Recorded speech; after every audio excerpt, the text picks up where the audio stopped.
What do you think connects all of these things together? Faith healer William Brannan, Gnostics from the 2nd century, the Zohar, the Kabbalah, radical groups like the 3Ks. It's the doctrine of the serpent seed. Now, if you haven't heard of this before, I must pre-warn you that some of the content discussed in this video may make you feel a bit uncomfortable, but I feel that it's very important to discuss, and so I really must make this video today to make this absolutely clear what this is really about. So in short, the serpent seed theory is the idea that in the Garden of Eden, Eve was actually seduced by the serpent and consequently had intimate relations with the serpent, which led to the birth of Cain. In other words, a copulation with the serpent produced two different bloodlines, one of which was evil, with the birth of Cain, who then went on to murder his brother. Now, this theory has become quite popular in some circles online in the last few years.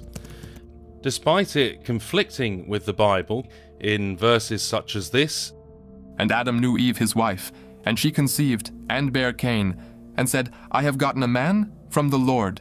in verses such as this in the book of Acts, which states that God has made of one blood all the nations of men to dwell on the face of the whole earth, this doctrine has swept across the internet and continues to grow.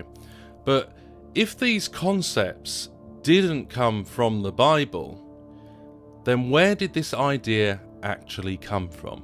And this multi-leveled conspiracy is there to keep that knowledge from us, to hold us in little me mental states, so a tiny few can control billions. Without this knowledge, we cannot understand the conspiracy. So you've got this reptilian group, and the ones involved appear to be relatively small in number, tiny compared with the global population, and they've imprisoned humanity in this tiny, tiny frequency range of perception called visible light. Gnostics falsely believe that salvation comes from hidden knowledge.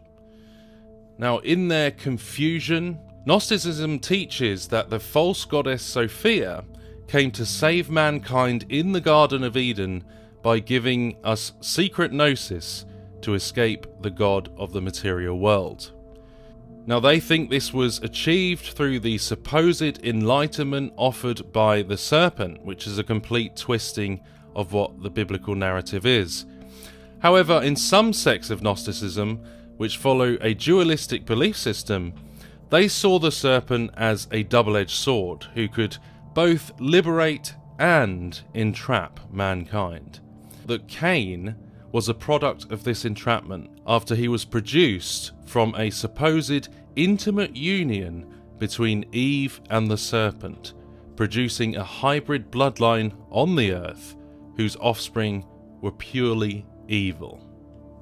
Now, on a side note, many of these mystic groups, they see this serpent not necessarily as a literal snake who was being used by Satan or even possessed by Satan in the Garden of Eden, but rather a being who pre-existed Eve, like an angel or a giant. In the book of Zohar, one of the most foundational books in Jewish mysticism, known as Kabbalah, the writer writes this: Nachash, which is Hebrew for the serpent, and I warn you, this is quite disturbing. The serpent injected his impure expletive to Eve, and she absorbed it. Therefore, when Adam had relations with her, she bore two sons, one from the impure side, Nachash or serpent, and one from the side of Adam. And Abel the second bore a resemblance to the higher form, and Cain the first to the lower. So some Gnostics saw Cain as a product of the lower material realm, and thus associated with the Demiurge, who they believed was a picture of the God of the Old Testament. So I'd like to ask you, have you seen this idea being popularized today? But Satan knew this, for he come to her in the form of this serpent, which was the beast, and she was pregnated by Satan first. She gave birth to twins. One of them was certain seed, the other was Abel. The idea that there's a second bloodline of a distinct people group or ethnicity who are purely evil and cannot be redeemed by Jesus Christ. But one of the earliest mentions of the serpent seed concepts that I can find was in the Nag Hammadi library, which at least touches on the idea that Cain is a product of this evil material world, which is influenced in their false doctrine and blasphemy of the Creator God by the Demiurge. And this was directly rebuked by Irenaeus in his book Against Heresies.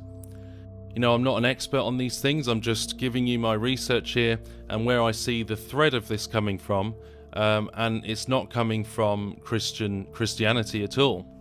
You see it coming from Gnosticism, and you also see it in the Targum Pseudo-Jonathan, in which the serpent is claimed to be an angelic being who is named Samael. And Adam knew Eve, his wife, who had desired the angel, and she conceived and bare Cain. And she said, I have acquired a man, the angel of the Lord. But folks, these teachings do not appear in the Bible. Clearly, this is reading into the Bible things that are not there. It's mysticism. And with the Babylonian Talmud here, there's a potential mention. It says, what evil, however, could be involved here? That of infusing her with sensual lust. For R. Johanan stated, when the serpent copulated with Eve, he infused her with lust. And they shall turn away their ears from the truth, and shall be turned unto fables. And then there's various quotes from mystical rabbis and others through the centuries here, which I will just mention. We have Yebamoth. Rabbi Yohanan began, when the serpent mated with Eve, he took advantage with lust.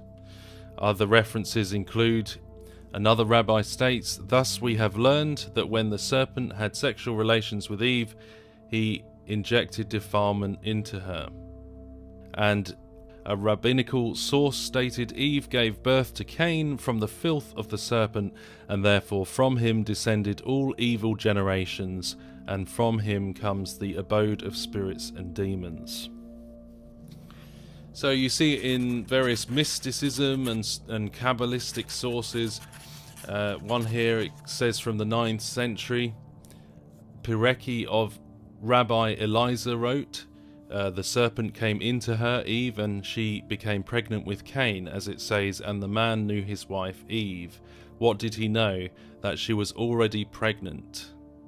They teach this false doctrine that the first sin was Eve committing adultery with the serpent or being that was in the Garden of Eden.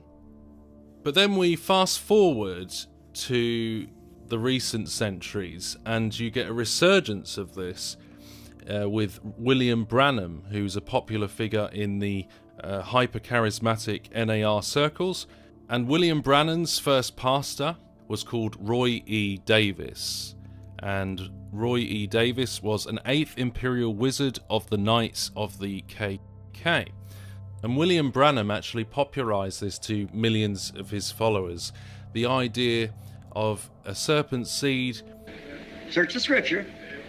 She gave birth to twins. One of them was certain seed, the other was Abel. That was adopted by so-called Christian identity groups that state that a pure race will wage a final battle with the evil descendants of the serpent in order to destroy them. So you can see how this type of thinking and these type of ideas have progressed through the centuries.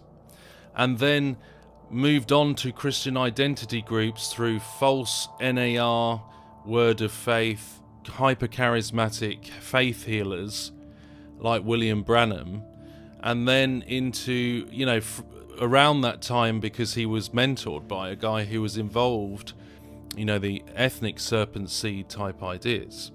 In more recent times, the false doctrine of the serpent seed has persisted through neo-NZI groups. Shepherd's Chapel was another recent one I've seen. The good seed are his children, those that he created. But the tares are the children of the wicked one. Now wait a minute. We don't believe in the Satan seed doctrine. We don't believe that there's any children on this earth other than what God put here. Anybody that would teach the serpent seed certainly doesn't know what they're talking about, for my Sunday school teacher told me that Eve partook of an apple on a tree.